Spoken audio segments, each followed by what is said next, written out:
Hello, Bible readers. In my first post, I mentioned I'd be using Walter Brueggemann's Delivered Out of Empire to help us sightsee our way through the book of Exodus.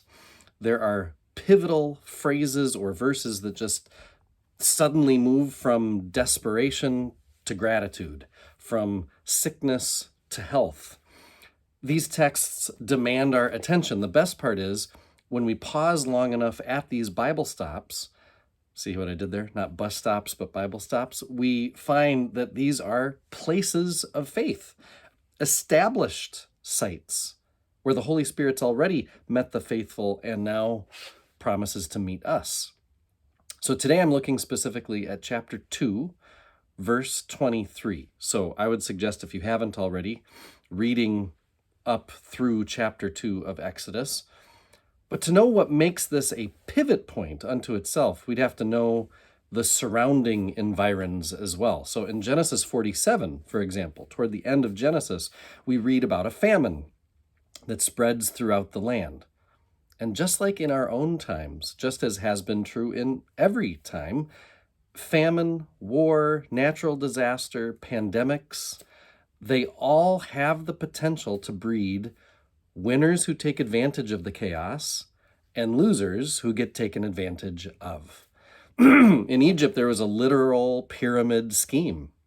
Land and bodies, manpower and woman power, were traded by the vast majority of people, for whom that's all they had to trade, in exchange for food.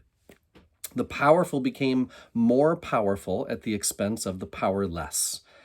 Wonders of the world, pyramids, were constructed to proclaim the dominance and the importance of a few. They remain even today, those pyramids, as a testament to, a proclamation of slavery. The book of Exodus begins with an age-old story about slavery. 21st century Americans, we typically resist using the word slavery for anything but chattel slavery, as it looked in the 17th, 18th, and 19th centuries in North America. But that's not the only way that slavery presented itself. It's not the only kind of slavery that there's ever been or that there is even today. The Egyptians may not have bought and sold Israelites quite like owned property. It wasn't all the same as what we've maybe studied, hopefully studied, in our own American history. But it was a few at the top exploiting the needs of the many and doing everything in their vast power to keep the suffering silent, treating bodies and land as commodities, where some people passively benefit while others sacrifice and are hurt in doing so. That's slavery. And the point Brueggemann wants to make is that this concept of slavery in general is always. It wasn't special for Egypt or unique to North America beginning in 1619. Slavery is a system that humanity too easily slips into. And part of how it happens is that the suffering remain silent. Typically, the masses suffer in silence because the few who are inflicting the pain, who are inflicting the unfair work conditions, who are inflicting the unrealistic quotas, typically they are ruthless and they're vicious. So the end of Genesis sees the beginnings of a crisis that's going to result in a non-mutual relationship between Egyptians and Israelites, which can be described as slavery.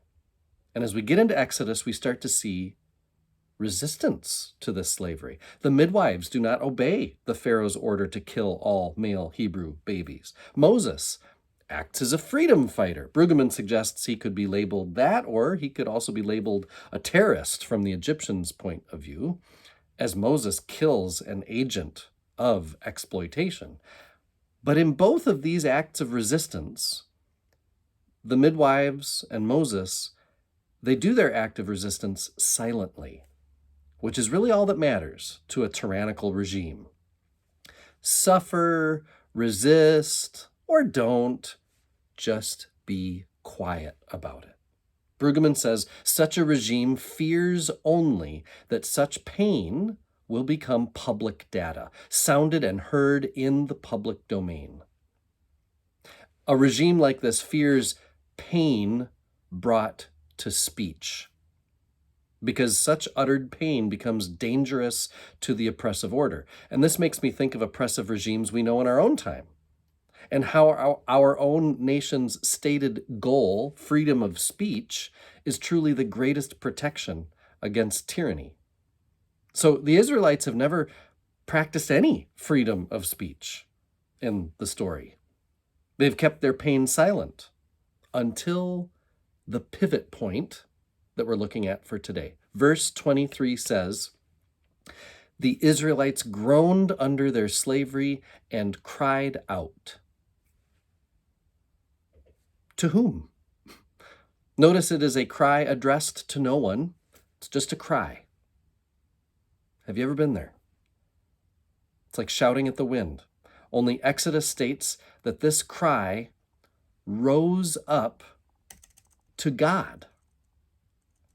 I mean, it didn't have to go there, I suppose, but that's where it goes. And then Brueggemann says, the God of this story is like a magnet for the cries of the abused. I like that a lot.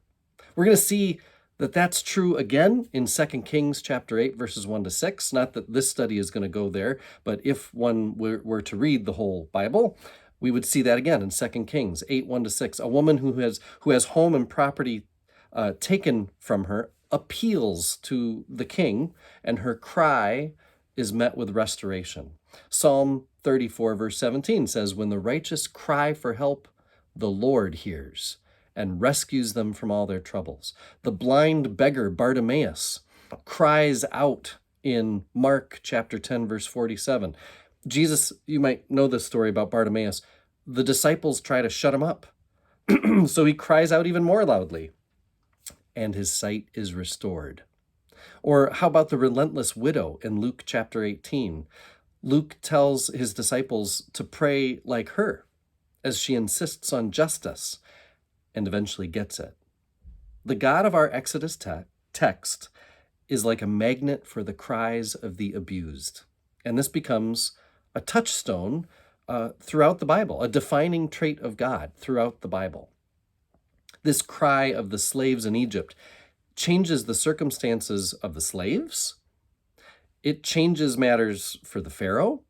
And most of all, it's a cry that changes the Lord. Brueggemann says, it is astonishing that for 2 full chapters at the beginning of the book of Exodus, chapters filled with abuse and violence, the Lord has not yet made a narrative appearance. The cry is what changes that. It's like a wake-up call to the creator of heaven and earth, who had perhaps been unmindful or uncaring about the unbearable aggression of Pharaoh. All of this in this instant of cry is decisively changed. Now God responds. Now God announces readiness to engage. Now God accepts a new work to be performed. The civil rights movement, anti-apartheid demonstrations in South Africa, Black Lives Matter, or even the plight of Ukraine since Russia's invasion of the Crimea in 2014. The cry can be silenced for a while. Brueggemann admits it does not always prevail.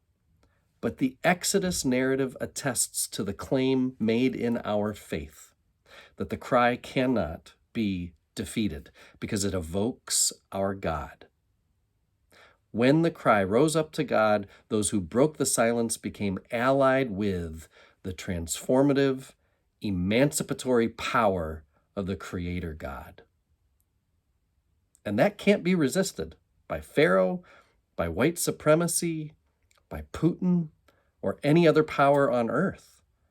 With the cry, Brueggemann says, history begins. For the next post, read through chapter 4. We're going to look at chapter 3, verse 14 in particular. I am one with my God. My God is with us, all of us, at all times and in all places.